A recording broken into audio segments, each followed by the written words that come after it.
description de la vidéo et des futurs avis manga. Dans un premier temps, nous allons vous présenter l'œuvre pour ceux qui ne l'auraient pas vue ou lu. Nous essayerons de vous donner envie justement d'aller la regarder ou de la lire. Puis, nous vous donnerons notre avis pour le reste de la vidéo. Merci pour votre compréhension. Bon visionnage à tous. Bonjour à tous, c'est The Phoenix. Aujourd'hui, on se retrouve pour une nouvelle vidéo. Je vais vous parler de Inazuma Eleven, mais avant tout ça, intro.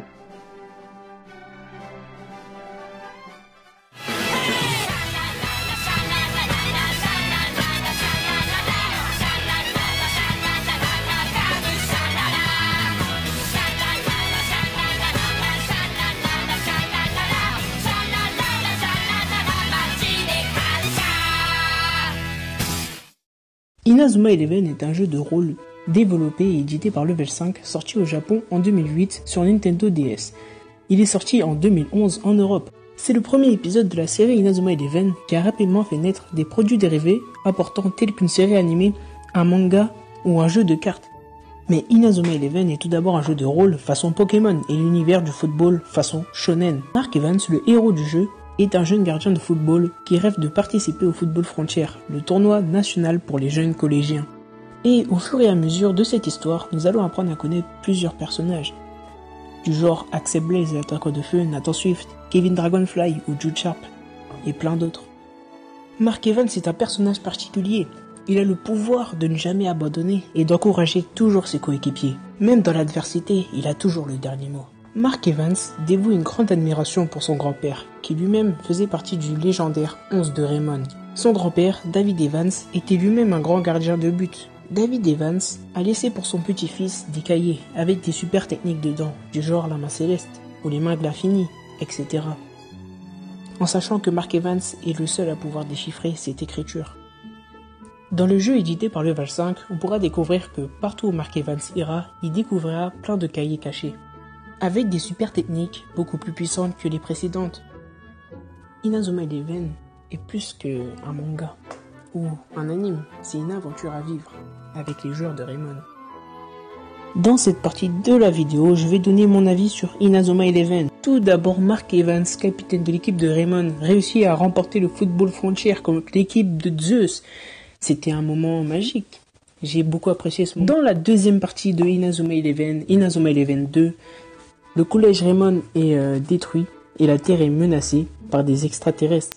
Les scènes qui m'ont marqué, c'est la destruction du collège Raymond et celle du collège Umbrella devant cette équipe d'extraterrestres nommée la Tempête des Gémeaux. Et aussi de voir l'impuissance de l'équipe de Raymond qui venait de remporter le Football Frontier. Pour en revenir aux choses qui m'ont plu dans cette série animée, c'est la détermination de Mark Evans qui ne baisse jamais les bras. Un personnage important pour le mental de l'équipe. Il sera important dans tous les moments, surtout en tant que capitaine de la sélection nationale du Japon, et étant devenu lui-même coach de Raymond dans Inazuma Eleven Go. C'est le personnage qui m'a fait rêver dans tous les Inazuma Eleven. Mais il faut tout de même savoir que Axel Blaze est l'élément déclencheur de la réussite de Mark Evans. Sans son intervention, au début de la série animée Concladus Academy, Mark Evans serait fichu. C'est surtout grâce à la confiance que Axel Blaze avait en Mark Evans que Mark Evans lui-même a pu débloquer la technique, la main céleste. Mon avis est plutôt positif sur cette série manga, parce que c'est tout simplement la série qui m'a fait le plus rêver. Exactement, bien dit The Phoenix. Mark Evans est le pilier de l'équipe, le symbole de l'équipe, et il est celui sur qui on peut compter à n'importe quel moment, et ça c'est beau. Je vais vous donner un exemple. Lors de la finale contre Zeus, il y a eu un court instant où Mark Evans a abandonné, et toute l'équipe a été faible mentalement. Bon. Évidemment, chacun des joueurs de l'équipe possède son propre caractère, sa propre force et sa propre détermination.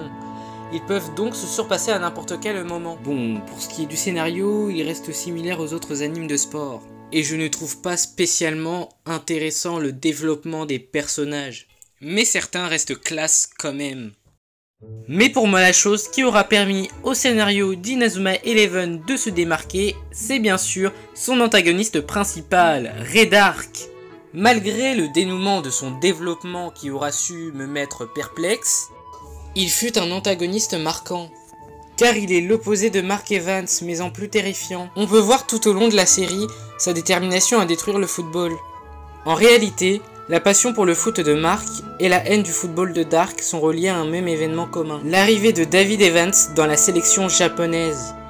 Il y a deux gros points positifs que je peux tirer de l'anime d'Inazuma Eleven sont les hosts et les openings. Car quand j'ai commencé Inazuma Eleven, j'avais 7 ans. J'en avais rarement vu d'aussi beau après Dragon Ball et One Piece. Maintenant j'ai 14 ans et j'ai regardé énormément d'animés et lu énormément de mangas. Donc des hosts épiques ou émouvants, j'en ai entendu plein. Et vous le voyez dans mes vidéos. Souvent quand on parle d'Inazuma Eleven, on prend un air nostalgique, car oui, Inazuma Eleven a souvent été visionné par des enfants sur Disney XD. Il y a une chose qui a été très bien exploitée dans Inazuma Eleven, c'est les Issatsu, alias les super techniques. On a ce concept d'évolution qui rend la chose plus intéressante. Et il n'y a pas de technique cheatée, donc pas de scénario facile qui permet des actions qui bouleversent négativement le scénario. Bon, évidemment, il y a ce genre de situation qui parfois crée des incohérences inexpliquées par la suite. Par exemple, Inazuma Japon peut rivaliser avec les Little Gigantes, qui pourtant avaient réussi à battre Orphée 10-0. Sachant que 2 épisodes avant, l'équipe d'Inazuma Japon se faisait malmener par Orphée. Ce qui prouve bien les incohérences de ce scénario. Et en plus, aucune ellipse nous a été donnée. Le moment qui m'a le plus marqué dans cette série est évidemment le premier match de football frontière international Inazuma Japon contre les Night of Queen. Dans ce match, il y avait tout, du suspense, de la hype, le développement des tactiques spéciales, et on a aussi découvert grâce à Edgar Valtinas alias Edgar Partinus que ses objectifs ainsi que ceux des autres pays étaient similaires. Mais vous allez me dire dans la saison 1 c'était la même chose? Eh ben non, car l'importance du trophée est différente. Nous ne pouvons pas comparer la Ligue 1 à la Coupe du Monde. Eh bah c'est la même chose. Cela a permis aux héros de mûrir et de comprendre plus en profondeur l'importance de ce mondial. Bon, comme vous l'avez compris, Inazuma Eleven m'a fait rêver pendant mon enfance. Voilà, c'est la fin de mon avis, c'était Reipu qui vous a parlé, mais avant de vous quitter, je voudrais vous teaser le prochain avis manga, qui devrait vous plaire. Kaizoku o Ninaru Otokoda. Voilà, c'était votre indice. Ce sera tout. Je vous laisse terminer cette vidéo avec The Phoenix. Et malheureusement, c'est la fin de cette vidéo sur Inazuma Eleven. On se retrouvera prochainement. C'était la Team Z. Peace.